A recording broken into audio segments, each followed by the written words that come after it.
Good morning, good afternoon, good evening. This is Alan Burgos from the hashtag Walk with Lunch channel. Welcome and welcome back to our channel.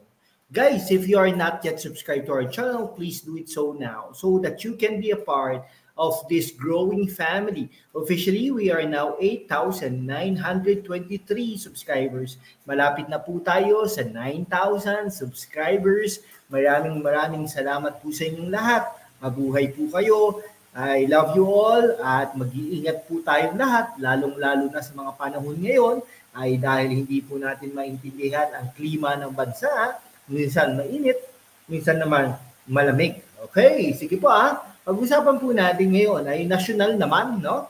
Ay talaga pong napaka-challenging, no? Ang kinakaharap ni Vice President Sara Duterte, hindi lang po political, pati ang budget ng kanyang opisina ay nakasalalay din. Matatandaan natin na isang beses lang pong pumunta si Vice President Sara Duterte diyan sa House of Representatives at talagang kinikimbo-kimbo siya ng chairperson ng appropriations yata yun na si Kimbo, no? Kimbo ng Marikina, no? Alam naman po natin si Teacher Kimbo ay isang marami pong ang gaganda ng mga kagamitan. Naka-LV po yan, ang kanyang relos ay mamahalin versus naman kay Vice President Sara Duterte. At talaga namang, wala na sa kanila ang tradisyon, no? Kumbaga, parang Pasko po yan, no? Ibig sabihin, ngayon, alam niyo po ba, wala namang di ba? Parang may mga no, selebrasyon ng Catholic na wala daw sa Biblia, no? Yan. Ano nga ba 'yun? Basta tradisyon daw 'yun, no? Parang yung Three Kings yata 'yun Naalala ko 'yun no? Sinermon ng isang pare na may isang sineselebrate tayo na wala naman talaga daw sa Biblia. Okay? Kaya lang tradisyon nga daw po 'yun. Yan, okay? Tradisyon, mas mahalaga ang tradisyon kaysa doon daw sa nasusulat. Ayun. Kung naniniwala tayo doon, bakit hindi kayo naniniwala sa mga sarili niyong tradisyon? Kasi po, ang Vice President ay hindi naman po inelect ng 100,000 people, no? Katulad sa Marikina, hindi lang po 'yan. Milyones po 'yan, no? Kailangang ilaban po natin 'yan na hindi na natin dapat inaano, no? Kung gusto niyo i-cut o dagdagan, kayo na lang, no? Nag-submit naman yung tao, nag-submit naman yung opisina nila ng report, ng presentation, kung saan gagamitin, kung ano na mga nagamit, etc. Kung scrutinize niya, huwag niyang question and answer, di ba? Mga hindi, ayaw po natin kasi magsalita ng mga ganyan Pero buti nga naman po, no? Yung mga sinasabi natin, may mga parang nakakarinig din naman at naiintindihan ang sinasabi natin. Kasi ever since naman po yan, hindi nyo naman ini-scrutinize ang Office of the Vice President. No? Mas masahol pa nga dahil kayo, tinulungan ni Sara Duterte na manalo. Tapos pagkatapos ngayon, ay gaganyanin nyo siya. No? Kung si Bongbong Marcos, hindi kayo mapapanalo niyan. Kasi ang isip ni Bongbong Marcos ay siya ay manalo. Yan.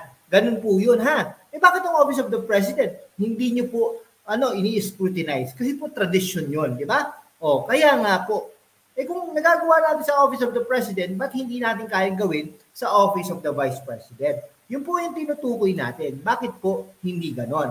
Di ba? Kaya lang, napakatigas ng ulo niyo Okay. Nagkaroon po ng kakampi si Vice President Sara Duterte pagdating po sa mga ganyan, no? Diyan po sa Senate of the Philippines. No? Talagang sabi niya, ay talagang yung move daw ng House of Representatives at kinampihan din ito ni anong pangalan nito? Ni Senate Pro Tempore Jinggoy Estrada. Yung cut na yun, yung Office of the Vice President, OVP, by over 60%. Hindi po makatarungan yun. No? I respect the decision of the House, pero doon sa point of view daw ni Senator Joel Villanueva, ay talagang hindi niya ma-stomach yun na i-slash yung OVP's budget by more than half. Siyempre, sumusweldo din yan mga iba, di ba? Yung sabi ng senador, na talagang nag-greenant naman nila yung Duterte's budget without any questions starting with a record-breaking of 2.3 billion doon sa 2023 budget. 2022 po, inapprove din po yan, pero si Leni Robredo na, Leni Robredo pa, ang Vice President noon. Pumasok si Sara Duterte. So yung budget ni Leni Robredo, ayun pa yung budget ni dinatnan ni Sara Duterte, no? 223% yung OVP's budget, no? Tapos ngayon, excluding yung intelligence funds. Kasi yung intelligence funds na yun ay ginamit naman doon sa di ba? 2022 yun no? Yung 2024, the House approved budget of 1 point bumaba, no? Also without any question.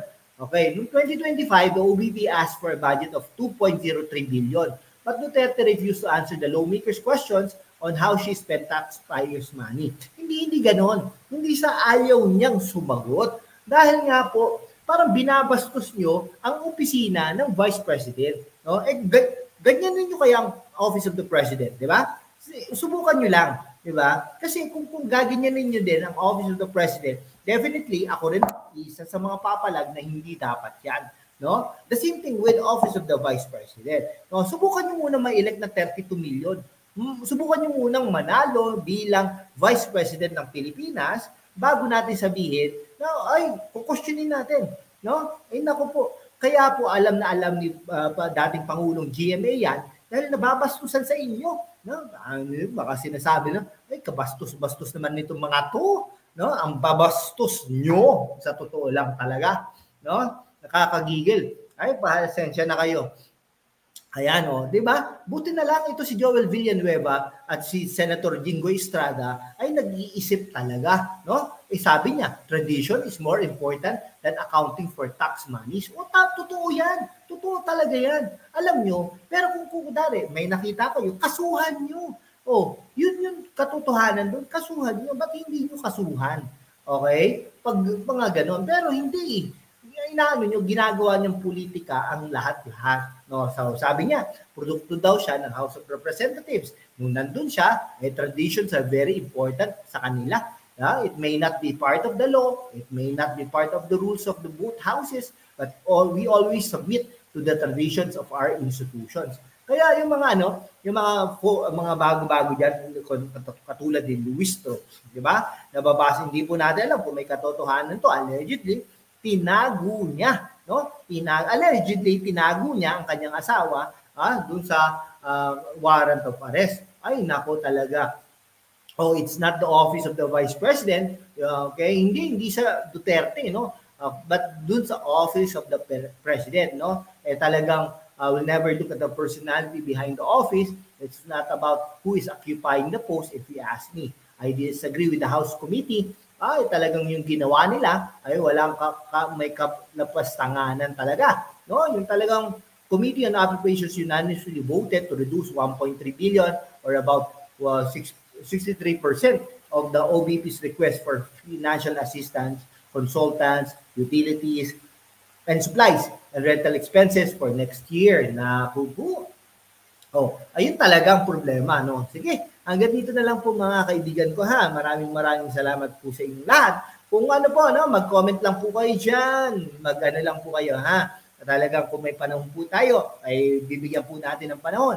Sasagutin po natin lahat-lahat ng inyong mga katanungan. Salamat po ng marami. Mabuhay po kayo. God bless you all.